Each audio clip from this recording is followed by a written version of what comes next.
Parents, if homework turns into a nightly meltdown and it's a struggle in your house, you are not alone, and we have got you. We see you. Dr. Brad Schwall and Katie Campbell with the Center of Integrative Counseling and Psychology are here with ways to help your kids reframe their approach and build healthy study habits early on. Good morning to you both. Good morning. I think all parents are resonating with this right now. Class is now back in session, and it can get a little hectic at the dinner table once that homework comes out. So why do you think it's such a struggle? We're tired, we're very busy, and it's a bit about extremes. So if our child is not engaging in the homework, we're like, oh my gosh, he's not gonna get into college. He'll never, make it in life. We're stressing about And then stuff in kids the are future. thinking this is the worst thing ever. So it's important just to be patient and ease into it. Yes, indeed. Now, Katie, are there typical signs that a child is struggling more emotionally, specifically with homework than academically necessarily? Yes, definitely. I would say if your child is having emotional outbursts, tantrums, or even some physical symptoms like stomach aches and headaches, they may be struggling a little bit more with the emotional side of doing homework. Interesting. Okay, so that kind of goes into my next question. Do you think it's homework dread in itself, like the work itself, or is it the environment or the expectations at home, or is it something you kind of have to evaluate with each kid? I would argue that the dread is rarely about the homework itself, and that it's often more about the high expectations.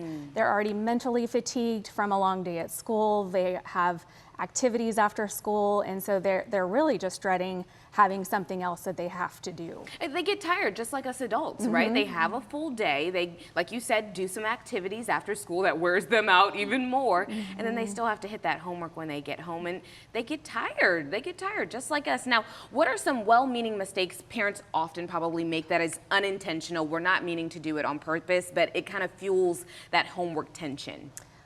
Some of the most well-meaning parents, they end up doing their children's homework for them, or they correct their mistakes, or they, come in and try to change their answers, and that really kind of takes away from a child's independence with their homework, and we want to try not to decrease their self-confidence by doing it for them. We can do it alongside them and help them and encourage them, but try not to do their homework for them. That makes so much sense, just as far as like going back and checking the work and maybe doing a little erase and fixing it, but then your child never sees what they did wrong in the issue, right? Yes. The teacher doesn't have a chance to correct them, and so you want to make sure that you leave that space open. Yes. How do you reframe the mindset from I have to do this into maybe a more positive or purposeful activity in homework? Well, I do think there are ways to make homework fun for kids. Part of what they need to understand is after school is you should have an after school kind of schedule and routine so that they know when the homework is coming. And you can just praise their efforts and make sure that you're really encouraging them, and even have some rewards for once the homework is done. I was just about to say, rewards seem like a really good idea. Yeah, I mean, honestly, I recommend saving screen time for after the homework is done. It's very challenging to get a kid to stop doing screen time to do something that they don't want to do. So if they know that that's something they can work towards, then that might make it a little bit easier for them to do the homework. That's actually a really good tip. Let me ask you, because that was such a good tip, any strategies to shift depending on the child's age, right? Because as they grow up, you kind of have to change the way you go about tackling the subject, right? And so any strategies on that? Well, I think elementary kids need us to support and encourage what they're doing, to sit with them and make sure that they're doing what they're supposed to be doing, not doing it for them. Middle school, you can help them with their organization. You can get them set up for success.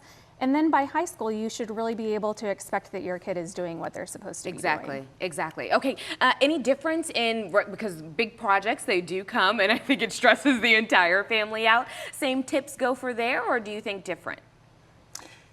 I think it's about one step at a time, and certainly breaking down big projects into smaller steps to Right. make them more achievable. Yes, indeed. Okay, so look at the trees, not the forest. Take Yes, one thing at a absolutely. time. Very, very good. Okay, these were good tips, and this affects everyone that has a child, especially that just went back to school. So tell me, where can people find you guys if they want more tips from you? Sure. The centercounseling.org is our website, and then the Center Counseling is our social media handle. And our therapists, like Katie, are here to help parents put things in perspective, but also get some strategies, get some tools to use to help encourage kids and their resilience and confidence, and that's so, so important. So It go to that is. site and check out how you can schedule an appointment. Well, thank you guys so much for being here, sharing your tips. It is very useful during this time after we come back from the Labor Day weekend. We can put it in action. Thank you guys so much.